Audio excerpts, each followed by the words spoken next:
Hello student, I am S K Lal, chemistry lecturer, Ashtasiddhi inter college Mohammadabad Ghazipur. आज हम पढ़ाने जा रहे हैं रासायनिक अभिक्रियाएं, स्टाइकियोमेट्री और उस पर आधारित गणनाएं।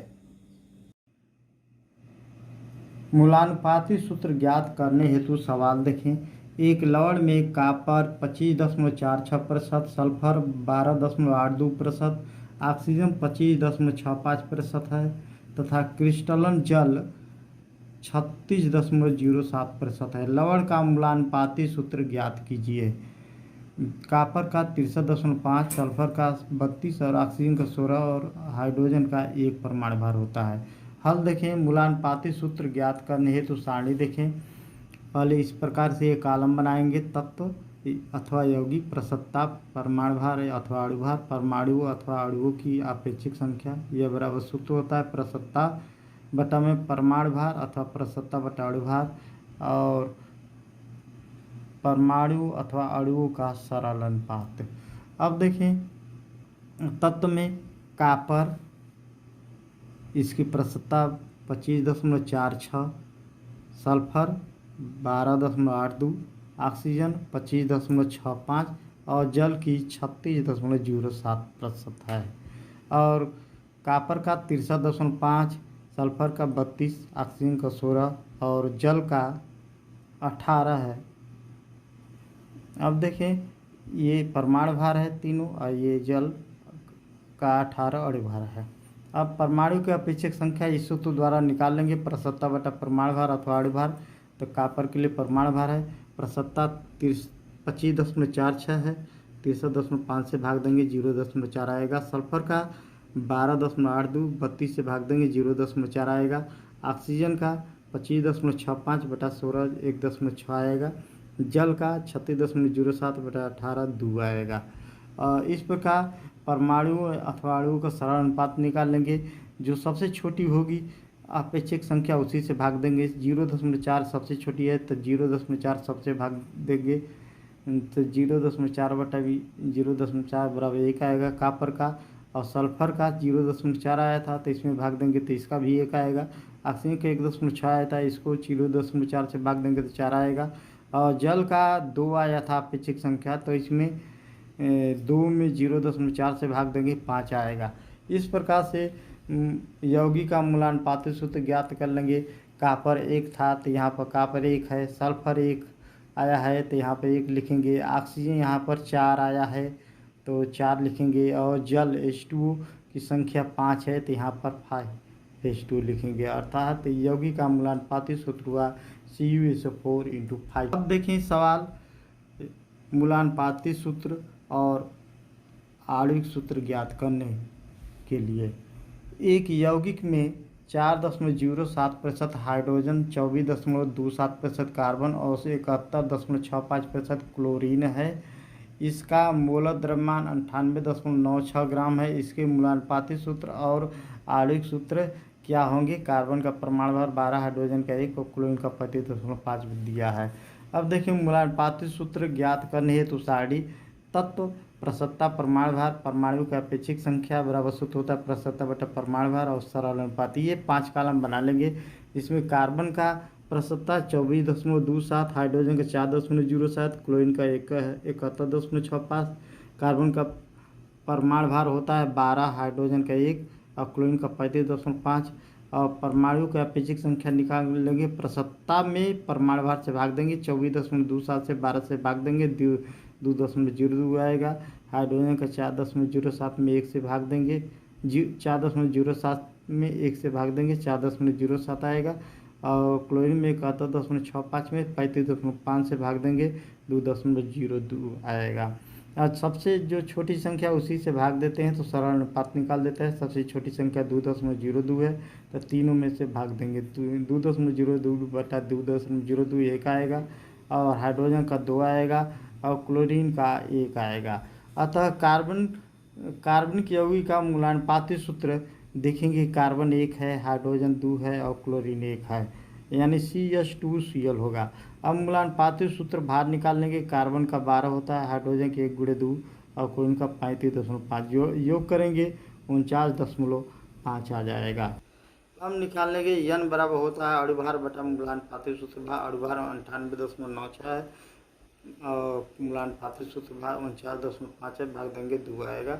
इस प्रकार कार्बन के यौगिक का अणु सूत्र बराबर सूत्र होता है मूलांक पात्रिक सूत्र गुणे स्मॉल n, यानी CH2Cl मूलांक पात्रिक सूत्र आया था, 2 का गुणा n बराबर आया था, तो इसलिए 2 का गुणा करेंगे। अतः कार्बन के यौगिक का आणविक सूत्र, जिसे अणु सूत्र भी कह सकते हैं, C2H2 दूना 4 और क्लोरीन 2 आएगा। यानी मूलांक पात्रिक सूत्र आएगा आंसर CH2Cl और आणविक सूत्र आएगा C2H4Cl। अब देखें रासायनिक अभिक्रियाओं की रस समीकरण विधि यानी स्टाइकियोमेट्री। रासायनिक अभिक्रियाओं में अभिकारकों तथा उत्पादों के मध्य मात्रात्मक संबंध को रस समीकरण मिति कहा जाता है। अब आगे पढ़ें हेडिंग रस समीकरण मितीय यानी स्टाइकियोमेट्री गुणांक। किसी संतुलित रासायनिक समीकरण में अभिकारकों तथा उत्पादों के मोलों की संख्या को रस समीकरण मितीय या स्टाइकियोमेट्री गुणांक कहते हैं। जैसे देखें N2 और 3H2 मिलकर 2NH3 बनते हैं। नाइट्रोजन के 2 परमाणु है लेकिन अणु 1, हाइड्रोजन के 3 अणु मिल करके अमोनिया के 2 अणु बनते हैं। इस प्रकार नाइट्रोजन के 1 मोल, हाइड्रोजन के 3 मोल अभिक्रिया करके अमोनिया के 2 मोल बनते हैं। अतः इस अभिक्रिया में रस समीकरण मितीय गुणांक 1, 3 व 2 है।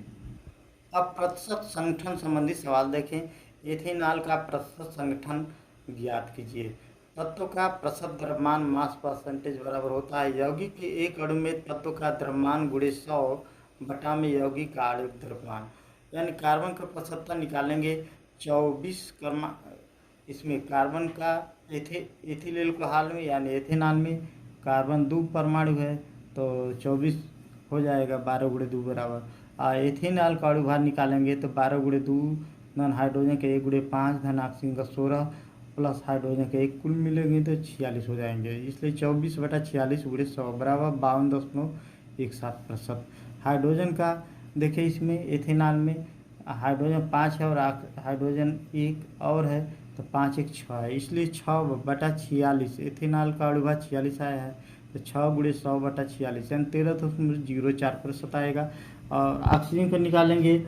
ऑक्सीजन इसमें देखें एथेनॉल में 1 O है यानी 16 है परमाणु भार, तो 16 गुणे 100 बटा 46 बराबर हो जाएगा 34.78% आ जाएगा। अब हेडिंग पढ़ें रासायनिक अभिक्रियाएं।